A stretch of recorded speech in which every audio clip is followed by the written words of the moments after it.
တရားထုတ်တော့မှ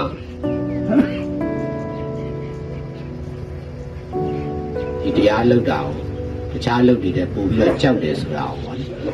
တရားရိပ်တာကိုလည်းသင်ကြိုင်းတဲ့ပို့ပြီးတော့ကြောက်တာကိုသဘောပေါက်လားဒါလုပ်ကြည့်လို့သိလာတယ်အမှန်တရားပေါ့ဣဒ္ဓာတွေဝင်ပါများတရားထုတ်ပါများသီလဆောက်ပါများတော့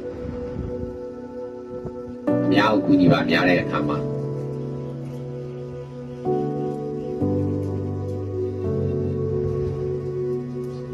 အများကျိုးဆောင်ရွက်တဲ့အလုပ်ကို